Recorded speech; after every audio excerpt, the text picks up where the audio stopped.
Dampak kebijakan baru yang melarang pengecer menjual LPG 3 kg langsung dirasakan masyarakat. Lalu bagaimana memastikan kebijakan pemerintah soal subsidi energi tepat sasaran tanpa mempersulit masyarakat untuk mendapatkannya? Kita akan bahas bersama anggota Komisi 6 DPR RI fraksi Demokrat, Pak Herman Hairun, dan juga pengamat kebijakan publik Pak Agus Pambagio. Selamat petang Pak Agus, Pak Herman, terima kasih sudah bergabung bersama kami di Kompas Petang. Selamat petang. Selamat petang. Ya, Pak Herman, betul ya Komisi 6 akan segera memanggil Pertamina terkait dengan kebijakan ini? Ya, kebijakan itu kan dari pemerintah ya. Namun kan Pertamina sebagai executing agencies yang selama ini menyalurkan subsidi LPG 3 kg tentu memiliki data dan situasi bagaimana sesungguhnya yang harus dilakukan. Ini kan persoalannya yang tadinya gas LPG itu ada di pengecer-pengecer, di warung-warung, di toko-toko. Sekarang kan ada di satu titik pangkalan yang itu merupakan penyalur resmi. Ya. Nah ini kan dasar masalah utamanya itu adalah apakah tepat sasaran atau tepat harga, ya. Karena semakin panjang mata rantai, harganya juga melampaui harga eceran tertinggi.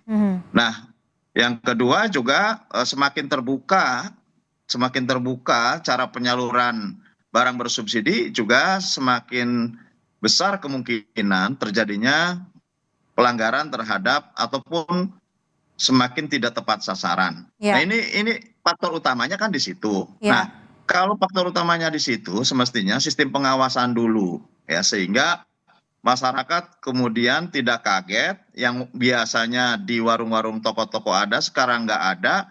Pada sisi lain juga tidak pernah diketahui di mana sesungguhnya di pangkalan ini. Padahal berarti dari Komisi 6 DPR sendiri mengakui bahwa memang mitigasinya tidak disiapkan dengan baik sehingga bisa dilihat tadi bahwa terjadi kelangkaan sehingga warga sulit mendapatkan gas LPG ini.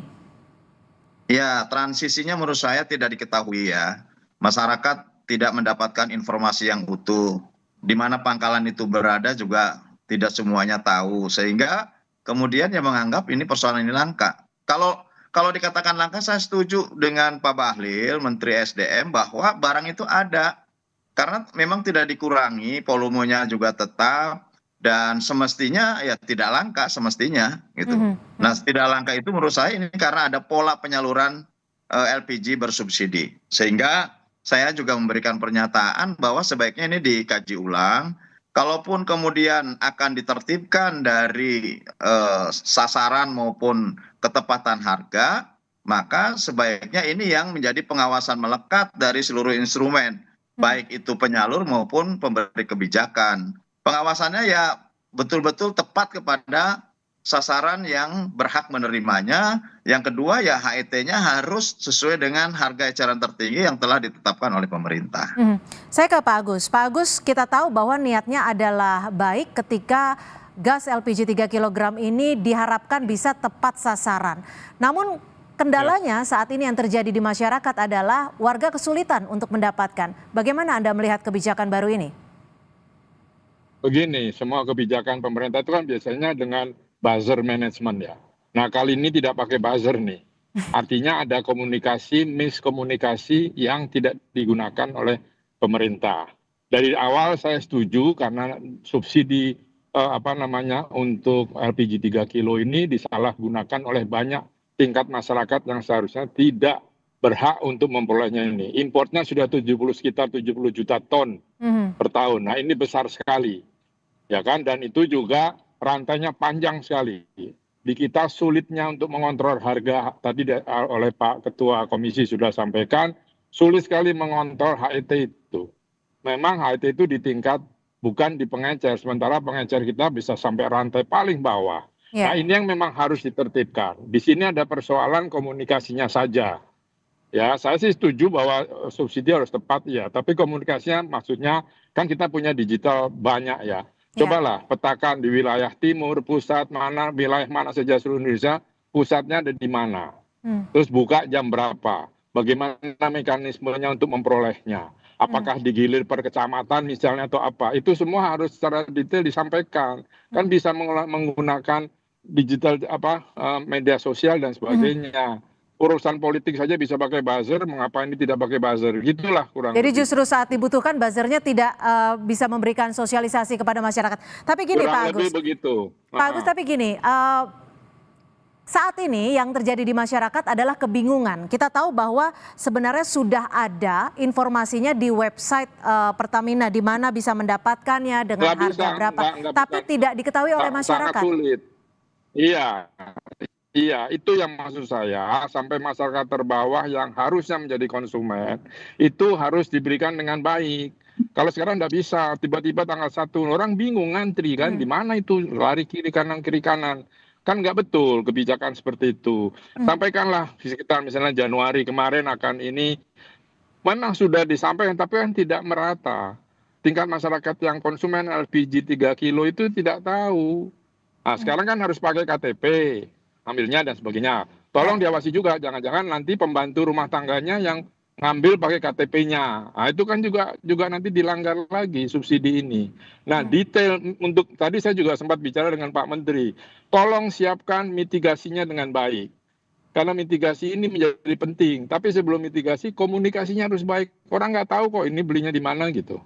Oke, Pak Herman, besok nanti ketika akan memanggil Pertamina dan mengkaji kembali kebijakan ini, saran apa yang akan disampaikan oleh DPR? Ya, pertama tentu kita jangan serta-merta kemudian memutus mata rantai pemasarannya. Artinya bahwa kalau sampai saat ini masih menggunakan toko ataupun warung, menurut saya ya masih beri kesempatan. Sambil secara bertahap tentu melibatkan pengawasan dari seluruh agen dan pengecer. Kalau nanti dalam warung-warung yang disuplai oleh agen tertentu, oleh pangkalan tertentu, itu memang melampaui harga eceran tertinggi, lantas juga menyalurkan kepada orang yang bukan haknya, ya kasih sanksi saja gitu. Kan sebetulnya mudah gitu. Pertamina kan punya data. Pertamina punya data siapa saja agen, siapa saja pengecer, di mana saja pangkalan.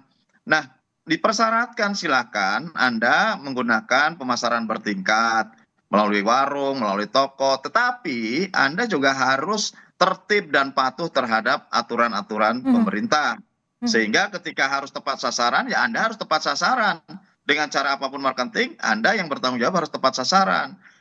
Bagaimanapun juga pemerintah memberikan subsidi ini adalah untuk meringankan beban masyarakat. Ya harus harganya ya harus harga yang telah ditetapkan oleh pemerintah. Nah, kalau melampaui ataupun melanggar terhadap dua persoalan itu sudah salah sasaran dan kemudian harga juga melampaui harga eceran tertinggi yang telah ditetapkan, ya Pertamina harus segera cabut gitu. Karena ya secara operasional Pertamina lah yang mengerti dan tahu. Nah, kalaupun kemudian memang pemerintah mengambil kebijakan untuk sampai kepada pangkalan sebagai pensuplai untuk LPG 3 kg atau gas melon, ya dilakukan secara bertahap lah ya, mana saja yang harus dihapus, yang terlalu dekat dulu dengan pangkalan ya diberhentikan dulu, yang agak jauh yang selama ini membantu masyarakat mendistribusikan, menyediakan gas lebih dekat kepada masyarakat, ditertibkan dari sisi ketepatan sasaran dan harganya. Saya kira itu yang lebih penting gitu ya. Pak Agus, idealnya mata rantai penyaluran gas LPG 3 kg ini agar tepat sasaran tapi juga tidak merepotkan dan menyulitkan masyarakat yang berhak mendapat, idealnya harus seperti apa mata rantai penyalurannya? Begini, di Republik ini kan yang paling utama dilanggar adalah tata ruang. Dan ini lalu berdampak kemana-mana, termasuk ke sistem retail. Nah, kalau HET BBM kan adanya di pom bensin, SPBU. Ya kan, ini juga sama. Dulu itu kalau beli LPG di SPBU. Nah, kemudian itu diteruskan pengecer. Ini yang mesti dibahas sekarang. Harga HET-nya itu harga di pangkalannya itu di mana? Tadi saya sudah jelaskan yang di pertanyaan pertama. Artinya sekarang ini pastikan sampai di titik mana.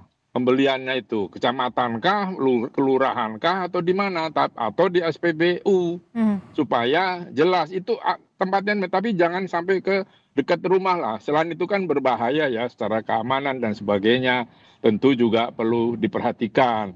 Nah, selama ini pengecaran LPG itu sampai ke sangat di tetangga sebelah rumah pun bisa. Itu sebetulnya yang harus ditata. Nah, tapi pastikan harga HET itu sama di seluruh Indonesia. Kalau itu nanti urusan Pertamina, bagaimana harga diskonnya untuk mereka, gitulah kurang lebih. Ini bukan hal yang sulit, tapi menjadi sulit karena banyak penikmat, banyak rentenir yang ikutan di situ. Itu yang jadi persoalan. Ya, tapi singkat saja untuk melihat ataupun memperbaiki kondisi yang saat ini yang bisa dikatakan sudah sangat menyulitkan masyarakat, apa yang harus dilakukan saat ini? Apakah ditunda terlebih dahulu atau seperti apa? Ditunda oke, tapi mitigasinya jelas. Tadi yang kita sampaikan, tadi Pak Herman juga sampaikan. Ditunda boleh, jangan terlalu lama, karena ini biaya untuk subsidinya besar sekali. Pastikan dalam sebulan masyarakat paham. Tinggal pakai media sosial banyak. Dari titik-titik itu tentukan di mana mau diambil. Di pengumpulannya di mana, tulis saja. Mungkin di setiap RW ada satu atau bagaimana, tapi harus diatur dengan sampai ke paling bawah, itu repot nanti. Dan harganya akan menjadi mahal. Baik, terima kasih Pak Agus Pambagio, pengamat kebijakan publik, dan juga Pak Herman Khairun, terima kasih dari Komisi 6 DPR RI. Terima kasih, selamat sore. Selamat sore.